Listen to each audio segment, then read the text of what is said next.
अस्सलाम वालेकुम स्टूडेंट्स, मेरा नाम है फ़रीहा ख़ान और आप देख रहे हैं लर्न इंग्लिश विद रोशनी। तो आज का जो एडिटोरियल है ना, ये दिखने में तो बेशक आपको छोटा लगेगा, लेकिन ये बहुत डिफ़िकल्ट एडिटोरियल है। इसको पढ़ने के लिए भी ना आपको समझने के लिए आपको एक सेंटेंस को 2 दफ़ा रिपीट करना पड़ेगा। फिर ही आपको समझ आएगी कि वो यहाँ इन सेंटेंसेस में बात क्या करना चाह रहा है। तो इसका टाइटल है कैप्टिव ग्रिड। देखो इसको ये टाइटल क्यों दिया गया है? जो कैप्टिव वर्ड होता है ना, ये नाउन भी होता है, एडजेक्टिव भी होता है। जब ये नाउन होता है ना, तो इसका मतलब होता है प्रिजनर, ये कैदी की बात करता है, ठीक है।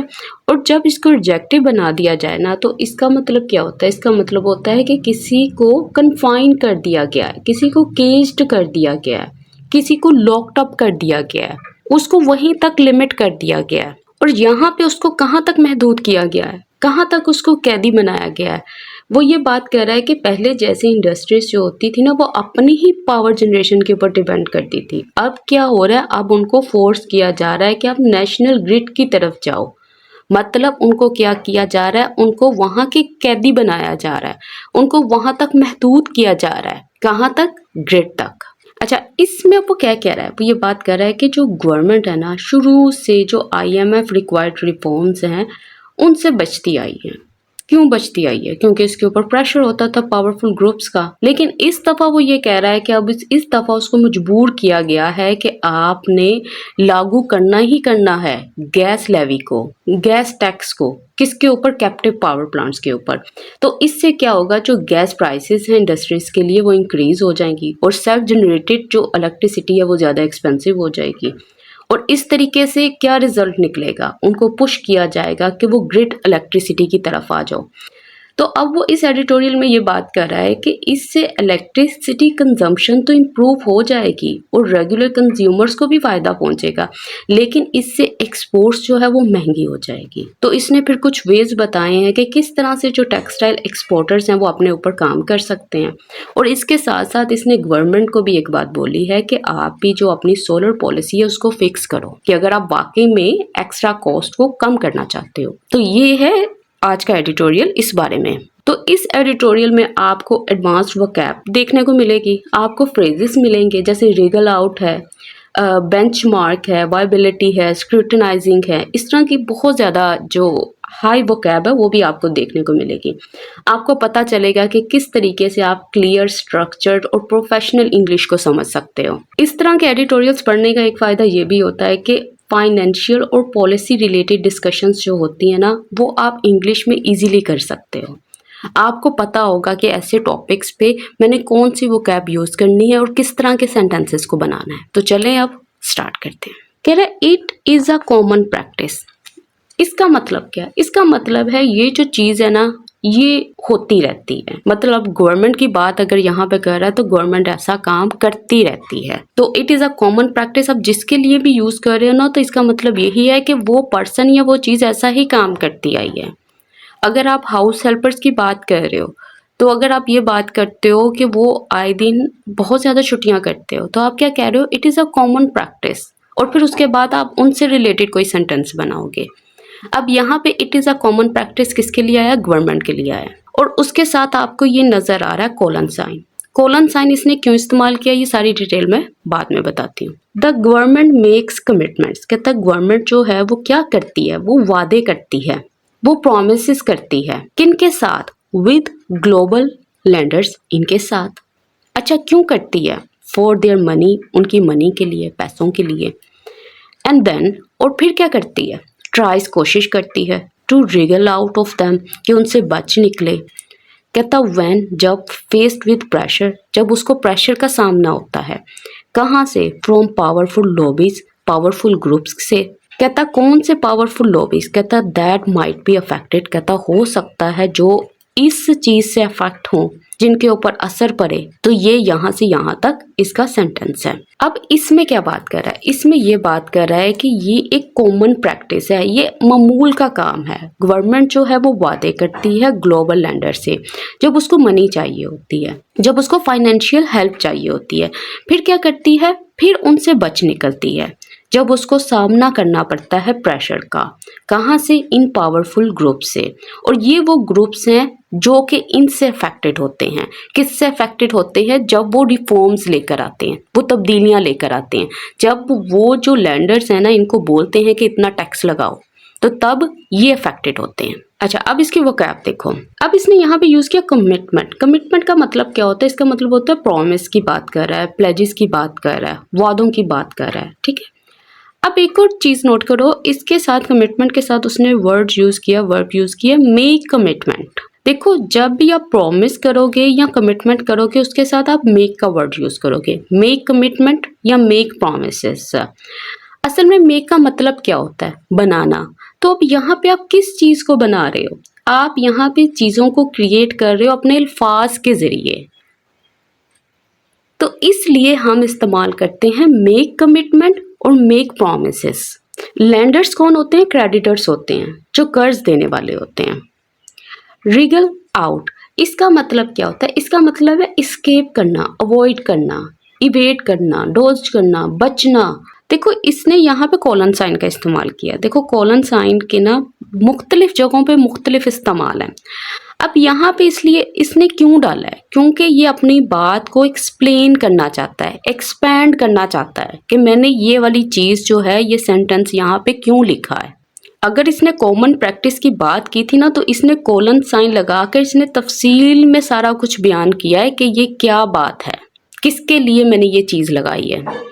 अब वो क्या कह रहा है? कहता प्रीवियसली, मतलब पास्ट में, इससे पहले। It would find a way around, ये क्या करता था? ये रास्ता निकाल लेता था, मतलब ये अवॉइड करता था, बाईपास कर लेता था। किस चीज को? अग्रेड रिफॉर्म्स को। वो वाली रिफॉर्म्स, वो वाली तब्दीलियां जिसके ऊपर ये अग्रेड था, कि मतलब जिसके ऊपर इसने कहा था, प्रॉमिस किया था कि मैं ये ऐसी तब्दीलियां लेकर आऊंगा, बट वो क्या करता था? इनसे बच निकलता था। तो ये सब्जेक्ट है, ये हेल्पिंग वर्ब है, ये मेन वर्ब है। अब एक और चीज नोट करो, फाइंड अ वे अराउंड का मतलब क्या होता है? इसका मतलब होता है किसी चीज को अवॉइड करना, उसको बाईपास करना। ठीक हो गया। इसमें एक ही इंडिपेंडेंट क्लॉज यहाँ पे बनी हुई है। क्लॉज क्या होती है? सब्जेक्ट वर्ब का पेयर। अब उसने कहा बट नो लॉन्गर, मतलब जो गवर्नमेंट है अब अवॉइड नहीं कर सकती इन रिफॉर्म्स को। अच्छा, एक और चीज, यहाँ पे ये जो इट यूज किया, यहाँ पे किसके लिए इसने यूज किया? देखो, ये इट इसने आया है यहाँ पे गवर्नमेंट के लिए। Government would find a way around, government जो है ऐसे काम करती थी पास्ट में। ठीक है, अब उसने लिखा है बट नो लॉन्गर, मतलब अब जो है गवर्नमेंट जो है अब इन रिफॉर्म से नहीं बच सकती। अब चीजें तब्दील हो गई हैं, अब इसको रूल्स को फॉलो ही करना पड़ेगा। अब वो कह रहा है ऑन ट्यूसडे, ट्यूसडे के रोज, इट हैड टू नोटिफाई, इसको नोटिफाई करना पड़ा। Has to, have to, had to जो है वो किसको शो करते हैं? कि मजबूरन कोई काम करना पड़ा, मतलब उसको मजबूर किया गया था कि वो नोटिफाई करे, वो अनाउंस करे। अच्छा, किस चीज को? अग्रेड लेवी को, इस टैक्स को, जो कि कितना है? ऑफ ₹791 पर MMBTU। अब ये क्या है? ये किस चीज की बात कर रहा है? ये यूनिट है मेजरिंग गैस एनर्जी का। अच्छा, ये लेवी किसके ऊपर लगनी थी? ऑन लगा के बता रहा है all supplies of domestic gas and imported LNG, उन गैस के ऊपर जो कि प्रोड्यूस होती थी कंट्री के अंदर और जिसको इंपोर्ट किया जाता था दूसरी कंट्री से। अच्छा, ये सप्लाई किनको होती थी? टू कैप्टिव पावर प्लांट्स, इनको एज रिक्वायर्ड, कहता जितनी जरूरत होती थी। कैप्टिव पावर प्लांट्स कौन से वाले प्लांट्स हैं? मतलब ये वो पब्लिक सप्लाई की बात नहीं कर रहे, ये वो पावर प्लांट्स होते थे जो इलेक्ट्रिसिटी को प्रोड्यूस करते थे खास फैक्ट्रीज के लिए या इंडस्ट्रीज के लिए। Under the ongoing IMF programme, किसके तहत ये टैक्स लगा है? कह रहा है ऑनगोइंग IMF प्रोग्राम, इसके तहत ये वाला टैक्स लगा है। अच्छा, अब इसमें इस सारी सेंटेंस में वही क्या बात कर रहा है? इसमें बात कर रहा है कि जो गवर्नमेंट है अब जो है अपने वादों से नहीं फिर सकते। ट्यूसडे के रोज उसको फोर्स किया गया था कि वो अनाउंस करे, वो ऐलान करे ग्रिड लेवी का, जो कि था ₹791 पर MMBTU। किसके ऊपर टैक्स लगाना था? सारे डोमेस्टिक गैस के ऊपर और इंपोर्टेड LNG के ऊपर। और ये वो गैसेस थी जिनको सप्लाई किया जाता था कैप्टिव पावर प्लांट्स को। और ये वो कौन से वाला टैक्स है? कहता है ये वो वाला टैक्स है जो कि रिक्वायर्ड था, कि मतलब IMF के तहत, IMF प्रोग्राम के तहत उसको इतना टैक्स लगाना ही था। अच्छा, अब इसकी वो कैप चेक करते हैं। अच्छा, यहाँ पे इसने डे यूज़ किया है। डे से पहले क्या है, ओन प्रपोजिशन का इस्तेमाल करते हैं। Has to, have to, had to का मैंने आपको बता दिया ये क्यों यहाँ पे आया। नोटिफाई करने का मतलब क्या होता है, किसी को अनाउंस करना, डिक्लेयर करना, पब्लिश करना, आगाह करना, ऐलान करना। अच्छा, किस चीज़ को नोटिफाई किया है ना, वो आपने यहाँ पे डायरेक्ट मेंशन करनी है, ठीक है। अ ग्रेट लेवी, लेवी क्या होता है, टैक्स, चार्जेस। और कितनी लेवी थी वो ऑफ प्रपोजिशन के जरिए आपने बताया है। और किस चीज़ के ऊपर लेवी लगी है, किस चीज़ के ऊपर टैक्स लगा है, वो आपने ऑन प्रपोजिशन के जरिए बताना है। ठीक हो गया। और सप्लाईज के बाद आपने किस प्रपोजिशन का इस्तेमाल करना है, आपने टू प्रपोजिशन का इस्तेमाल करना है, ये बताने के लिए कि किस चीज़ को किन को सप्लाई किया जाता था। अच्छा, ये जो बट नो लॉन्गर लगा हुआ था ना यहाँ पे, ये क्या चीज़ थी असल में ना, ये सिर्फ इंट्रोडक्टरी फ्रेज है। ये सिर्फ कंट्रास्ट को शो कर रही है। अगर आप देखा जाए ना, पहले वो ऐसे काम करता था, फिर इसने ये लगाया बट नो लॉन्गर, इस फ्रेज का इस्तेमाल किया और उसने एक दूसरी सिचुएशन सामने रख दी कि अब ये वाला काम नहीं होगा। ये फ्रेज मैं क्यों बोल रही हूँ, क्योंकि ये सब्जेक्ट वर्ब का पेयर नहीं है, ये जस्ट ग्रुप ऑफ वर्ड्स है। अब वो कह रहा था पॉलिसी मेकर्स, कहता जो पॉलिसी मेकर्स थे ना, जो गवर्नमेंट ऑफिशियल्स थे, हैड बीन डिलेइंग, वो क्या कर रहे थे, वो ऐसा काम करते हुए आ रहे थे। हैड बीन डिलेइंग मतलब पास्ट परफेक्ट का कंटिन्यूस टेंस लगा हुआ है यहाँ पे, ऐसा काम करते आए थे। अच्छा, किस चीज़ को डिले करते आए थे, द लेवी, टैक्स को। अंडर प्रेशर मतलब जब उनके ऊपर दबाव डाला जाता था, वो इस चीज़ को डिले करते हुए आए थे। अच्छा, प्रेशर किन की तरफ से आता था, from the wealthy textile lobby, इनके जरिए, जो ये बहुत ही ज़्यादा ताकतवर लोग थे, ये जो ग्रुप था लोगों का, ये जो इंडस्ट्रीज थी, यहाँ से कह लो। बट वर फोर्स टू, अब उसको फोर्स किया गया, अब उसके पास कोई चॉइस नहीं है सिवाय किस चीज़ की, टू नोटिफाई, कि वो नोटिफाई करे इट, इनको। After the visiting IMF mission मतलब किसके बाद, इस चीज़ के बाद, मतलब जब ये IMF टीम थी ना जो आई थी ये चेक करने के लिए, किस चीज़ को, गवर्नमेंट के एक्शंस को चेक करने के लिए, उसके बाद ये लोग प्रेशर में आकर ये वाला काम करने लग गए। कहता करंटली, हाल ही में। स्क्रूटिनाइजिंग कहता स्क्रूटिनाइज कर रही है, जो कि क्या कर रही है, तहकीक कर रही है, किसको, प्रोग्रेस को। किसके ऊपर progress, on the present loan agreement, कि इसके ऊपर क्या प्रोग्रेस आई है, कितनी इन्होंने रिफॉर्म्स लेकर आए हैं। कहता ये जो विजिटिंग IMF मिशन है ना, टुक अ टफ स्टांस, इसने बहुत ही सख्त रवैया इख्तियार किया। तो अब हमारा सेंटेंस यहाँ से यहाँ तक बना हुआ है। अब आप खुद देखो कितनी लाइंस का ये सेंटेंस है, 1 2 3 4 लाइंस का ये सेंटेंस है। इसमें वो कह रहा है कि जो पॉलिसी मेकर्स थे या गवर्नमेंट ऑफिशियल्स थे, वो डिले करते हुए आए थे इस टैक्स को प्रेशर की वजह से, क्योंकि इनके ऊपर प्रेशर होता था इनका, इन वेल्थी टेक्सटाइल ऑर्गेनाइजेशन का, इन ग्रुप्स का। लेकिन अब जो पॉलिसी मेकर्स हैं उनको फोर्स किया गया, उनको मजबूर किया गया कि आप ऐलान कर दो, नोटिफाई कर दो इसको। किसके बाद, कहता जब ये विजिटिंग IMF मिशन था ना, जब ये वाली टीम यहाँ आई थी, जब इसने बहुत ही सख्त रवैया इख्तियार किया था, इसके बाद इनको ये काम करना पड़ा। अब ये कोमा टू कोमा जो है ये एडिशनल इंफॉर्मेशन प्रोवाइड कर रहा है।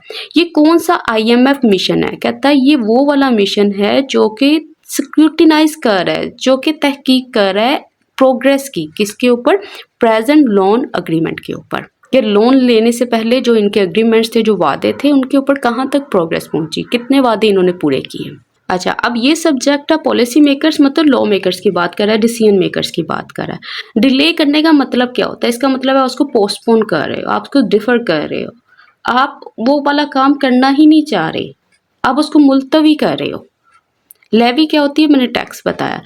अंडर प्रेशर, अंडर प्रेशर का मतलब यही होता है ना कि किसी के दबाव में आकर। अब किन के दबाव में, कहता है ये जो दबाव है, ये प्रेशर है, किन की तरफ से है, इनकी तरफ से है। अच्छा देखो, ये लॉबी क्या चीज होती है, टेक्सटाइल लॉबी, ठीक है। लॉबी जो होती है ना, असल में देखा जाए ग्रुप ऑफ पीपल को कहते हैं, या उन ऑर्गेनाइजेशंस को कहते हैं जिनका इन्फ्लुएंस होता है गवर्नमेंट के ऊपर या डिसीजन मेकर के ऊपर।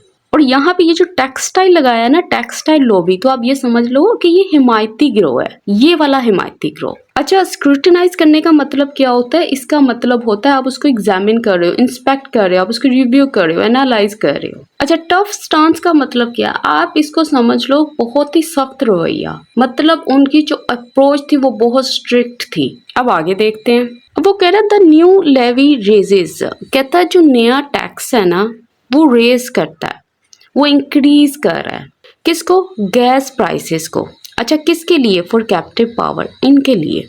अच्छा कितना इंक्रीज कर रहा है, वो बाय प्रपोजिशन के जरिए बताएगा। कह रहा है 23% टू ₹4291, मतलब इस चीज को कितना इंक्रीज कर रहा है, 23% इंक्रीज कर रहा है, जो कि कितना बन जाता है 4291, and comes on top of the recent increase. अब ये जो चीज़ है ना, ये जो इंक्रीज है ये कैसे आता है, ये इस चीज़ के इजाफे में आता है। इजाफा किस चीज़ का था, ₹500 का। किस लिए आता है, कहता है टू मीट, ताकि पूरा कर सके पावर सेक्टर रीस्ट्रक्चरिंग बेंचमार्क्स, इसके क्राइटेरिया को पूरा कर सके अंडर द IMF लोन, इसके तहत। अच्छा अब ये जो सेंटेंस है ये थोड़ा डिफिकल्ट है, इसको गौर से देखो। वो कह रहा है ये जो टैक्स है ना ये इंक्रीज कर रहा है गैस प्राइसेस को कैप्टिव पावर के लिए। कितना इंक्रीज कर रहा है, कह रहा है 23%, जो कि ₹429 है। अब कहता है ये जो न्यू लेवी है ना कम्स ऑन टॉप ऑफ, ये इस चीज के एडिशन में आता है, मतलब ये चीज तो इंक्रीज किया ही किया है, इसके साथ ये भी हो रहा है, मतलब ये वाला जो है ना एक्स्ट्रा इंक्रीज है। अब ये सारा कुछ क्यों कर रहा है, कहता ताकि ये पूरा कर सके पावर सेक्टर रीस्ट्रक्चरिंग बेंचमार्क्स को, इस क्राइटेरिया को। ये वो है जो कि IMF लोन ने सेट किया है ना, जो कि एक IMF कंडीशंस का पार्ट है। अब इसकी वो कैब देखते हैं ताकि और क्लियर हो जाए आपको कि वो कह क्या रहा है। अच्छा पहला वर्ड क्या इसने यूज किया, रेज किया। किस चीज को रेज किया, रेज करने का मतलब होता है इंक्रीज करना, बूस्ट करना। अच्छा किस चीज को इंक्रीज किया, वो डायरेक्ट आपने मेंशन करना है, गैस प्राइसेस को। अच्छा किसके लिए किया है, वो 4 लगा के आपने बताना है, इसके लिए। और कितने परसेंट किया है, वो बाय प्रपोजिशन के जरिए आपने बताना है। अब यही जो इंक्रीज था वो क्या आता है, कम्स ऑन टॉप ऑफ। और ये जो कम ऑन टॉप ऑफ है इसका मतलब क्या है, इसका मतलब है इस चीज को एडेड टू किया गया है, मतलब ये वाला जो इंक्रीज हुआ है इसके साथ इसको भी डाल दिया गया है। अच्छा रीस्ट्रक्चरिंग का मतलब क्या होता है, रीस्ट्रक्चर का मतलब होता है रिफॉर्म करना, ओवरहॉल करना, दोबारा तरतीब देना, इस्लाह करना। बेंचमार्क्स क्या होते हैं, बेंचमार्क्स का मतलब होता है स्टैंडर्ड, क्राइटेरिया, जो टारगेट दिया हुआ था उन्होंने अंडर द IMF लोन, मतलब इसके तहत ये वाली सारी चीज़ें। अच्छा आपको ये एडिटोरियल थोड़ा डिफिकल्ट लग रहा होगा, ये मैंने पहले ही भी बोला था, लेकिन देखो जब हम ऐसे एडिटोरियल्स पढ़ेंगे ना तभी हम अपने माइंड को स्ट्रेच कर सकेंगे, तभी हम अपने आप को एजुकेट कर सकेंगे कि हम ऐसे एडिटोरियल्स को भी पढ़ सकें। तो हमें घबराना नहीं है बल्कि हमें कोशिश करते रहना है। अब वो कह रहा है द आइडिया, कहता है जो आइडिया ना, ख्याल किस चीज़ की, behind making gas supplies expensive, इन गैस सप्लाईज को एक्सपेंसिव बनाने का। कहता फॉर कैप्टिव पावर, इनके लिए, इज वो है टू डिस्करेज, कि वो डिस्करेज कर दें, मतलब स्टॉप कर दें। चीपर सेल्फ जनरेशन को, मतलब सस्ती बिजली को, मतलब बहुत सारी इंडस्ट्रीज जो थी वो जनरेट कर रही थी इलेक्ट्रिसिटी को गैस इस्तेमाल करते हुए, क्योंकि ये थोड़ी सस्ती थी। अब गवर्नमेंट जो है वो चाहते हैं कि उनको स्टॉप करने ऐसा करने से, और ये किस तरह से स्टॉप कर रहे हैं, ये गैस को कॉस्टली बना रहे हैं, ये इसकी प्राइस को इंक्रीज कर रहे हैं बाय द इंडस्ट्री के जरिए। फिर आगे कह रहा है एंड फोर्स इट, और उसको मजबूर करना टू स्विच, कि वो स्विच कर जाए, वो इधर से उधर रुक कर ले, किसकी तरफ, टू ग्रिड पावर, इस तरफ, फॉर इट्स इलेक्ट्रिसिटी नीड्स, इसकी इलेक्ट्रिसिटी नीड्स के लिए, ज़रूरियात के लिए। अच्छा क्यों करे, ताकि टू बूस्ट कर सके, इंक्रीज कर सके कंजम्पशन को, इसके इस्तेमाल को। अच्छा किसके इस्तेमाल को, कह रहा है ऑफ एक्सेस ग्रिड इलेक्ट्रिसिटी, इस चीज़ के इस्तेमाल को। अच्छा किस लिए, कहता for long term power sector viability, ताकि जो पावर सेक्टर है वो लंबे अरसे तक फाइनेंशियली स्टेबल रहे। अच्छा इसमें क्या बात कर रहा है, कहता है ये जो ख्याल था ना इस चीज़ के पीछे कि आप जो हो वो गैस सप्लाईज को एक्सपेंसिव बना दो कैप्टिव पावर्स के लिए, कहता है ये जो आइडिया था ना वो इसलिए है ताकि वो रोक सकें चीपर सेल्फ जनरेशन को इंडस्ट्री के ज़रिए, कि वो वाली इंडस्ट्री जो कि बिजली को पैदा कर रही थी गैस के ज़रिए, मतलब सस्ती बिजली जनरेट कर रही थी, और ये जो आइडिया है ना, ये किस लिए था? वो इसलिए है ताकि वो उनको फोर्स कर सकें, मजबूर कर सकें कि वो स्विच कर जाएं, वो रुक कर लें अपना ग्रिड पावर की तरफ अपनी इलेक्ट्रिसिटी नीड्स के लिए, ताकि वो बूस्ट कर सकें कंजम्पशन को, ताकि वो इंक्रीज कर सकें इस चीज़ को। अच्छा, किस चीज़ को? जो कि एक्सेस है, जो एक्स्ट्रा है ग्रिड इलेक्ट्रिसिटी, उसको ज़्यादा से ज़्यादा कंज्यूम कर सकें। और किस लिए? ताकि वो लॉन्ग टर्म के लिए पावर सेक्टर को स्टेबल बना सकें। ये बात कर रहा है वो इस सेंटेंस में। अच्छा, अब ये चीज़ देखो, ये हमारा सब्जेक्ट है द आइडिया, इसके लिए ही ये इज आया है, ठीक है। ये इज किसके लिए आया? इस आइडिया के लिए आया। अब ये जो टू नज़र आ रहा है ना, ये दो चीज़ों के लिए आया है। टू डिस्करेज करने के लिए, फिर उसके बाद एंड का इस्तेमाल किया, और ये ही टू इसके लिए भी आया है कि ये जो आइडिया है ये डिस्करेज भी करता है और वो फोर्स भी करता है, मजबूर भी करता है। अच्छा, स्विच करने के लिए क्या सिनोनिम सोच सकते हैं? चेंज करना, शिफ्ट करना, कन्वर्ट कर देना, उनका रुख मोड़ देना। बूस्ट करने का मतलब क्या? इंक्रीज करे, एम्पलीफाई करे, इम्प्रूव कर दे। कंजम्पशन का मतलब होता है यूज करना, उसको इस्तेमाल करना, उसको खर्च करना। लॉन्ग टर्म मतलब लंबे अरसे तक। वायबिलिटी का मतलब क्या होता है? इसका मतलब होता है सस्टेनेबिलिटी, फिजिबिलिटी, ताकि वो लंबे अरसे तक काबिल अमल रहे। अब कह रहे हैं द शिफ्ट, कहता है ये जो तब्दीली है, will deprive the industries of a cheaper energy source. इसमें कह रहा है ये जो तब्दीली है ना, ये महरूम कर देगी इंडस्ट्रीज को इस चीज से, चीपर एनर्जी सोर्स से, मतलब लो कॉस्ट एनर्जी, मतलब गैस की बात कर रहा है। और किस तरह से? कहता है मेकिंग, बनाते हुए, एक्सपोर्ट्स को मोर एक्सपेंसिव, और ज़्यादा महंगी। इसमें मतलब क्या कह रहा है? इसमें यही कह रहा है ना कि जब उनको ज़्यादा पे करना पड़ेगा इलेक्ट्रिसिटी कॉस्ट के लिए, तो इससे क्या होगा, जो प्रोडक्शन कॉस्ट है वो भी इंक्रीज हो जाएगी। देखो ये वर्ड इसने यूज़ किया यहाँ पे डिप्राइव का मतलब होता है किसी को किसी चीज़ से महरूम कर देना। अब देखो किसको महरूम किया है? इंडस्ट्रीज को। किस चीज़ से महरूम किया? वो इसने इस तरह से बताया। अब वो कह रहा है हाउएवर, कहता ताहम, it will potentially lead to, कहता बहुत चांसेस है कि वो यहाँ तक ले जाएगा। किस तरफ? एन एवरेज रिडक्शन, मतलब कितनी रिडक्शन होगी, कितनी कमी होगी, ऑफ ₹2 पर यूनिट की। अच्छा, किसके लिए? कहता for every consumer, her consumer के लिए। अच्छा, कौन सा कंज्यूमर? कहता लिंक्ड, पास्ट पार्टिसिपल के जरिए बता रहा है वो कंज्यूमर है जो कि लिंक्ड विद है, जो कि जुड़ा हुआ है किसके साथ? ग्रिड के साथ। फिर कोमा, कहता अ गोल, एक मकसद, फॉर विच, जिसके लिए, APTMA and FPCCI had launch, जिसके लिए इन दोनों ने लॉन्च किया था, शुरुआत की थी एक कैंपेन की, किसके खिलाफ? IPPs के खिलाफ। APTMA क्या है? मतलब all Pakistan textile mills association, और FPCCI क्या है? Federation of Pakistan chambers of commerce and industry. और IPPs क्या है? मतलब इंडिपेंडेंट पावर प्रोड्यूसर्स की बात कर रहा है यहाँ पे। अब इसमें कह रहा है, कहता है इस चेंज से, तब्दीली से एक काम तो होगा, जो इलेक्ट्रिसिटी कॉस्ट है वो ₹2 पर यूनिट जो है वो सबके लिए कम हो जाएगी। किन के लिए? कहता ये वो लोग हैं जो नेशनल ग्रिड से इलेक्ट्रिसिटी को यूज करते हैं। कहता जो APTMA है और जो FPCCI हैं, कहता वो कैंपेन कर रहे थे इनके खिलाफ, ताकि वो इस गोल को हासिल कर सकें, इस मकसद को हासिल कर सकें। कौन सा मकसद? ये ऊपर जो इसने मेंशन किया।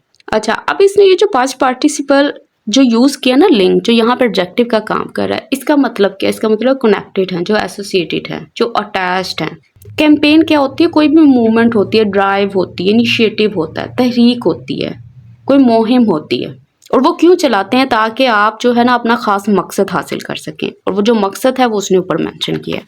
कह रहा है बिसाइड्स, मतलब गैस यूज़ को रिड्यूस करने के अलावा क्या चीज़? कहता है it must force textile exporters, इसको फोर्स करना चाहिए, मजबूर करना चाहिए टेक्सटाइल एक्सपोर्टर्स को। किस चीज़ के लिए? टू इन्वेस्ट इन, कि इन्वेस्ट करें किस में? प्लांट एफिशिएंसीज में, and move towards value added products, और इसकी तरफ रुख करें। फॉर हायर एक्सपोर्ट अर्निंग्स, मतलब अगर वो ज़्यादा मनी को अर्न करना चाहते हैं एक्सपोर्ट से, अब वो कह रहा है इसके साथ साथ इसको लाजमी मजबूर करना चाहिए टेक्सटाइल एक्सपोर्टर्स को, ताकि वो इन्वेस्ट इन कर सकें प्लांट एफिशिएंसीज में, मतलब अपनी फैक्ट्रीज की एफिशिएंसीज को इम्प्रूव कर सकें और अपना रुख कर सकें किसकी तरफ, वैल्यू एडिड प्रोडक्ट्स की तरफ, मतलब किस चीज को बनाने की तरफ, हाई क्वालिटी प्रोडक्ट्स बनाने की तरफ। किस लिए, ताकि वो हायर एक्सपोर्ट अर्निंग कर सकें, ताकि वो एक्सपोर्ट से ज्यादा पैसा कमा सकें। अब ये सब्जेक्ट है, ये हमारा ये हेल्पिंग वर्ब है, मॉडल वर्ब यहाँ पे लगा हुआ है, ये मेन वर्ब है। इट मस्ट फोर्स, ये लाजमी काम होना चाहिए। अच्छा, वैल्यू एडिड प्रोडक्ट्स कौन सी होती हैं? वैल्यू एडिड का मतलब होता है जो इम्प्रूव्ड हो, अपग्रेडेड हो, जो ज्यादा मुफीद हो। अर्निंग्स मतलब इनकम की बात कर रहा है, रेवेन्यू की बात कर रहा है, प्रॉफिट की बात कर रहा है। अब वो कह रहा है साइमल्टेनियसली, और साथ ही साथ कहता है जो डिस्ट्रीब्यूशन कंपनीज हैं विल हैव टू, उनको लाजमी करना होगा, क्या चीज़ करनी होगी, इन्वेस्ट इन देयर नेटवर्क्स, उनको अपने नेटवर्क्स को बेहतर बनाना होगा, टू इंश्योर, ताकि पक्का कर सकें रिलायबल सप्लाईज को टू इंडस्ट्रियल यूजर्स, ताकि वो प्रोवाइड कर सके एक रिलायबल इलेक्ट्रिसिटी सप्लाईज को फैक्ट्रीज के लिए और इंडस्ट्रीज के लिए। अपार्ट फ्रॉम किसके अलावा, एक्सपेंड करने के, एक्सटेंड करने के, कहाँ तक, उन एरियाज तक where factories still cannot access the grid, जहाँ जो फैक्ट्रीज हैं उनके एक्सेस नहीं है ग्रिड तक। अच्छा, अब इसमें क्या बात कर रहा है, इसमें कह रहा है कि इलेक्ट्रिसिटी कंपनीज को अपने सिस्टम्स को अपग्रेड करना होगा ताकि वो प्रोवाइड कर सके रिलायबल पावर सप्लाईज को, और क्या करना होगा, उसको एक्सपैंड करना होगा अपने ग्रिड को, कहाँ तक, उन फैक्ट्रीज तक जहाँ पे अभी भी एक्सेस नहीं है इलेक्ट्रिसिटी की। इन्वेस्ट इन का मतलब क्या है, उनको स्पेंड करना चाहिए अपने नेटवर्क्स को बेहतर बनाने के लिए, मतलब अपनी आप पावर लाइंस को अपग्रेड करो, ट्रांसफॉर्मर्स को बेहतर बनाओ, सिस्टम्स को बेहतर करो। रिलायबल सप्लाई का मतलब यहाँ पे क्या है, इसका मतलब है कि आप जो है ना, जो इंडस्ट्रीज हैं उनको सामना ना करना पड़े पावर कट्स का, वोल्टेज इश्यूज का, ये बात की है इसने यहाँ पे। अच्छा, दैट सेट का मतलब क्या है, दैट सेट का मतलब ये होता है कि ये सब कहने के बाद भी, इन सब के बावजूद भी, द गवर्नमेंट नीड्स, गवर्नमेंट को ज़रूरत है किस चीज़ की, to urgently come up with the plan, कि गवर्नमेंट जो है फौरी तौर पर एक सोल्यूशन के साथ सामने आए।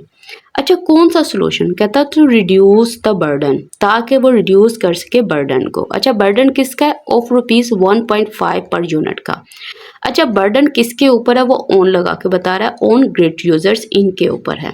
मतलब क्या है, मतलब कह रहा है अभी जो इलेक्ट्रिसिटी कंज्यूमर्स हैं ना, उनको एक्स्ट्रा 1.5 जो है वो अदा करने पड़ रहे हैं, तो ये जो एक्स्ट्रा कॉस्ट है ना, ये इनके ऊपर बर्डन है। कह रहा है ड्यू टू, मतलब किसकी वजह से, it's bad rooftop green metering policy for affluent segments of society. अब इसका मतलब क्या है, इसका मतलब है कि जो गवर्नमेंट ने ये जो इंट्रोड्यूस करवाया था ना रूफटॉप सोलर पॉलिसी, उसकी बात कर रहा है। इसमें क्या होता है, जो वेल्दी लोग हैं वो इंस्टॉल करते हैं सोलर पैनल्स को, और जो एक्स्ट्रा इलेक्ट्रिसिटी है उसको वापस ग्रिड में भेज देते हैं, मतलब वहाँ पे सेल कर देते हैं।